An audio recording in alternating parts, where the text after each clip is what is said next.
Hello and welcome to Jammu Links in Conversation with series. Our guest of today is a proud Dogra activist. She's an eminent writer, a social worker, a political analyst, and an intellectual public speaker. She's a role model to many who want to volunteer the upliftment of their communities. Co-founder of Voice of Dogras, a group which is constantly aiming at bringing back the narratives of Dogra from the Jammu region. Manu Khajuria, welcome to the show. It's an honor to have you here today. Thank you very much. It's my pleasure being here. You are founder of Voice of Dogras. How did the idea come up, and tell us about the objectives of the same? Well, I'm one of the founder members of Voice of Dogras. We started with a core team of 5 people, and the idea came from the fact that we felt that there was something missing as far as region consciousness goes, as far as our culture promotion and heritage promotion goes, and we thought, why not do something about it? And we just got together and started this primarily a social media initiative. We see that there's a need to conserve and nurture Dogra culture, as the youth today is not very much associated with the same. So what are your suggestions that how can we actually do that? We think there are 2 things that need to be done in parallel. The first is things that need to be done right here in Jammu, which we can sum it up with like 3 R's. We need to rediscover, reinform and reclaim, which means that we have to rediscover what is ours, or what is the culture about, what are our cultural symbols, and then we have to reinform in the sense that we have to tell people what is happening with those symbols, and hence if we know, then we can correct things if they are going wrong. And then finally we have to reclaim also, because a lot of things which we don't know of, or which we are not proud of, or which we do not associate with, they are being claimed by someone else or are being completely lost. So these 3 R's need to be done here, which will help with the culture and heritage promotion and preservation. And then the second aspect is promoting the culture, promoting the Dogra region, not just nationally but internationally, which we are doing by, we just had a first cultural event, Voice of Dogras' first cultural event in London. We did a Lodi festival celebration, and it was done in the Dogra style. So on both these levels, parallelly, we need to work upon. So was it received well there?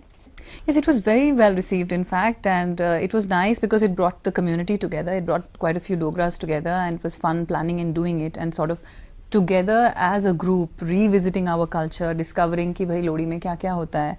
And we made chhajjas, and we found out the typical songs that are sung and the rituals that are so it was, again, as I said, we rediscovered, we reinformed ourselves, and then we reclaimed what is ours and then put it out there. So it was very well received by the Indian diaspora that came, and it was a lot of fun. The state of Dogri language is also equally dire. I mean, people are hardly speaking Dogri these days.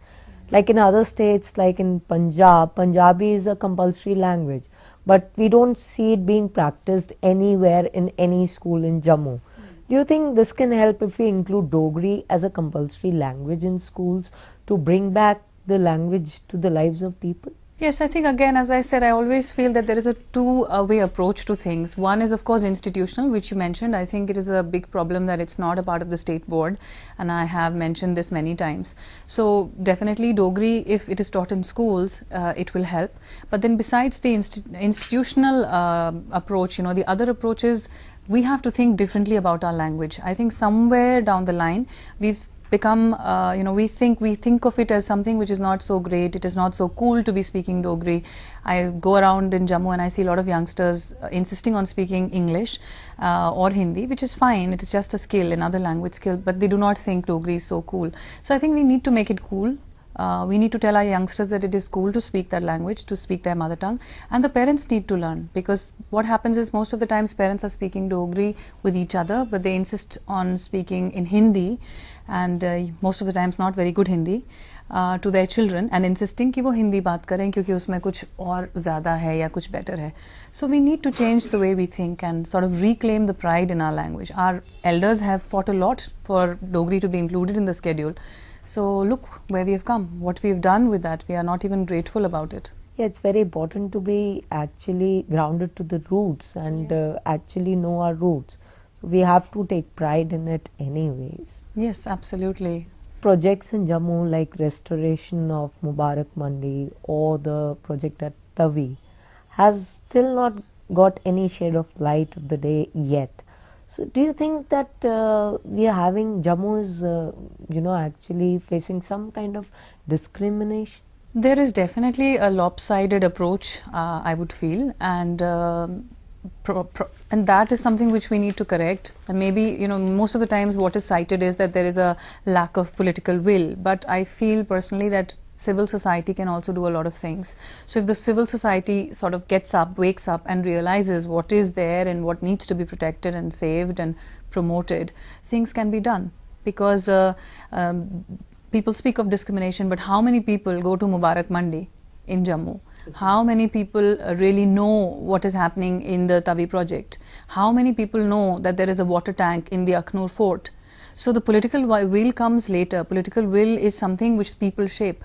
So if we are not aware of all these things, I think it is only secondary that political will should be blamed. So we have to wake up and rise.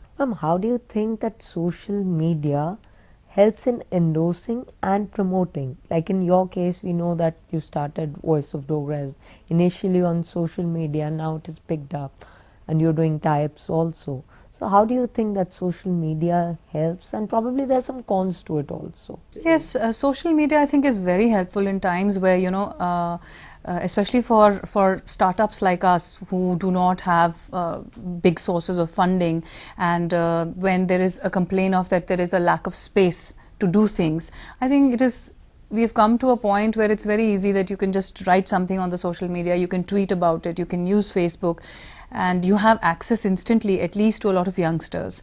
And it's not limited to youngsters anymore. A lot of our elders are also on these social media sites, and you can raise a point, you can initiate a discussion. And what really sets the ball rolling is the fact that people begin to discuss things, people begin to debate, and people begin to form an opinion. So as far as opinion making goes, the first initial start, social media is very, very helpful. And do you ever face negative comments on the work you're doing? Yes, we do face negative comments, and we give a lot of negative comments to, I would not say negative, I don't like the word negative, but constructive criticism, and we take it on board because we are learning and it's just a journey that we've just begun. So we look into whatever comes our way and then learn from it and grow stronger from it. Jammu has so far got very little success as far as its political presentation on national and international level. But your recent, this J&K Accession Day celebration in UK was a big achievement. Do you think that thing has changed something for Jammu? I hope it has changed something for Jammu, and we did not do it to set about to change something in Jammu, because I think Jammu is very well equipped and does not need help from anyone. But if it has inspired someone to do something, it'll be great, because for us the JK Accession Day was not about, there was a certain fatigue involved, that all you hear from the state is there is some sort of negativity and there is a lot of whining and there's complaining and everybody has a problem. So we thought that why complain, why whine about something? Let's celebrate it. We are very proud that Jammu and Kashmir is a constitutional and legal part of India, and instead of saying that nothing is being done in the state to celebrate it, let's just do it, let's celebrate it. And we did it in the House of Commons in British Parliament, which was historical in itself. And I think if it inspires people to do that here, wonderful. Otherwise Jammu is strong enough. I'm sure it can do much better, and we can learn from our civil society here. We surely need people like you to actually present us more than just a terrorist state, because often we face a question, oh, you're living in Jammu, how much terror activity happening around? So those kind of things we often face.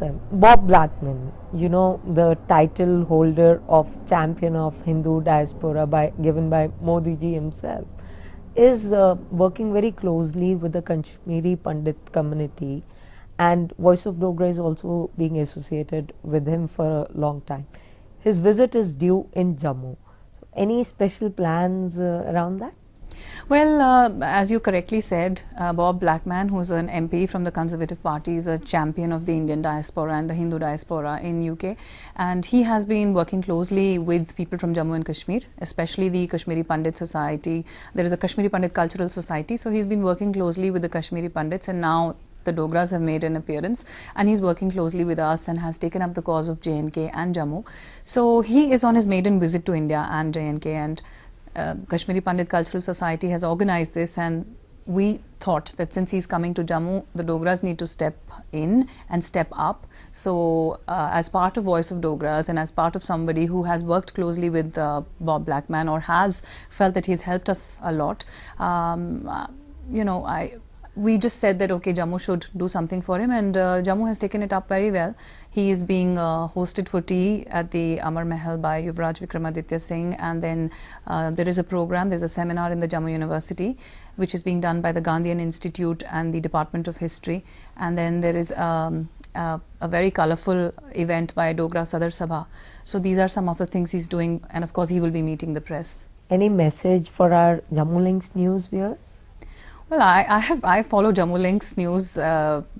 That's my source of news for anything coming out from Jammu and Kashmir, and I really like it. And the only message that I can have is positivity and hard work. There is no substitute for hard work, and if anybody has any sort of angst about what is happening to Jammu and the Jammu region, I would say that just give it a positive direction, give your angst a positive direction, write about it, speak about it, and do something about it.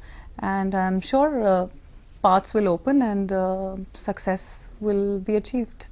Thank you so much. Good luck for all your future endeavors, and best of luck for Voice of Dogra. Thank you so much. My pleasure being here. Thank you for being with us. Keep watching Jammu Links in Conversation with series, where we keep bringing you personalities from Jammu and Kashmir. Take care and God bless.